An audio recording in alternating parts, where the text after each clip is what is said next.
বাংলাদেশে কোনো স্কুল আছে যে এরকম উপর থেকে ঝরঝর করে পানি পড়ে, বই খাতা নিয়ে লাইব্রেরিতে ছুটতে হয়? মাথার ওপর পাতার তৈরি চাল, সেটি যেন ভিজে না যায় তাই পলিথিন দিয়ে করা হয়েছে সুরক্ষিত। কিন্তু তবুও বৃষ্টি হলেই চাল গলে নামে পানি। এক পাশে জোড়াতালি দেওয়া জড়জীর্ণ টিন, আর অন্য পাশে দেয়াল বলতে শুধুই কঙ্কালের মতো দাঁড়িয়ে থাকা কাঠের ফ্রেম।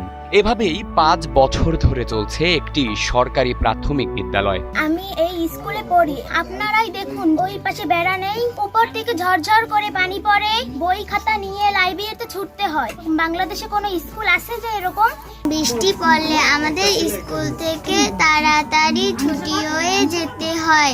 আমাদের বই খাতা ভিজে যায়, আমরা ভিজে যাই। আমাদের স্কুল অনেক ভাঙা। বলছিলাম বাগেরহাটের মোরেলগঞ্জের 190 নম্বর পশ্চিম তেলিগাটি সরকারি প্রাথমিক বিদ্যালয়ের কথা।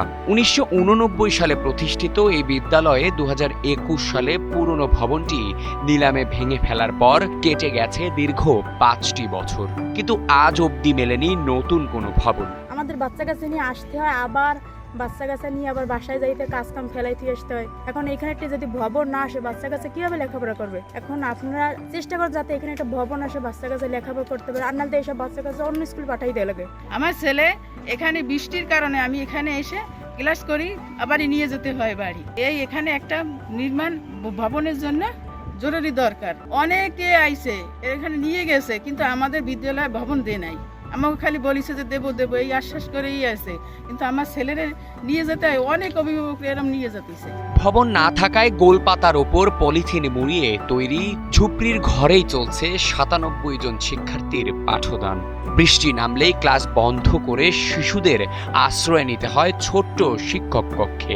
সেখানেই গাদাগাদি করে চলে পরীক্ষা। এদিকে 6 জন শিক্ষকের স্থানে আছেন মাত্র 3 জন। জরাজীর্ণ পরিবেশ আর শিক্ষক সংকটে বাধ্য হয়েই অনেকেই সন্তানদের নিয়ে যাচ্ছেন অন্য স্কুলে। দীর্ঘ আবেদন নিবেদনের পরও বরাদ্দ মেলেনি কোনো সরকারি তহবিলের। আমাদের এই বিদ্যালয়টি প্রায় 1 যুগ ধরে আবাসন সংকটে ভুগছে। এই বিদ্যালয়ে 97 জন স্টুডেন্ট নিয়ে একটা গোলপাতার ঘরে ক্লাস করতে বাধ্য হচ্ছি আমরা। আবাসিক সংকটের কারণে আমাদের স্কুলের ছেলে মেয়েদের অভিভাবকরা উন্নত স্কুলে পাঠিয়ে দিচ্ছে। ঊর্ধ্বতন কর্তৃপক্ষের কাছে বহুবার অনুরোধ করা হয়েছে, বহুবার জানানো হয়েছে, কিন্তু তারা কোনো সুরাহ করেনি। এ বিষয়ে উপজেলা শিক্ষা কর্মকর্তা বলেন, নতুন ভবনের জন্য ঊর্ধ্বতর কর্মকর্তাকে জানানো হয়েছে। পশ্চিম তেলিগাতি স্কুলের জরাজীর্ণ অবস্থা আমরা জানি। আমরা জানার পরপরই এই বিষয়ে ঊর্ধ্বতন কর্তৃপক্ষের কাছে লিখেছি যে যাতে চিরে নতুন ভবন আসে। আমরা অপেক্ষায় আছি যে নতুন ভবন হয়তো আসবে অবিলম্বে, আমাদের শিক্ষার্থীরা বর্তমান অবস্থা থেকে মুক্তি পাবে। আমি তো গত নভেম্বরে এসেছি, তার আগে বিষয়ে আমি ঠিক এভাবে জানি না। যতদূর শুনেছি যে এর আগে পাঠানো হয়েছে, কিন্তু ফলাফল আসেনি। শিক্ষা কর্মকর্তাদের আশ্বাস কেবল তালিকাতেই সীমাবদ্ধ। কোমলমতি শিশুদের নিরাপদ ও মানসম্মত শিক্ষার পরিবেশ নিশ্চিত করতে দ্রুত একটি নতুন ভবনের দাবি মোরেলগঞ্জবাসীর।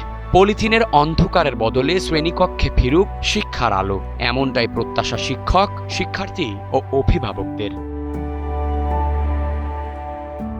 ডেস্ক রিপোর্ট, সময়ের আলো।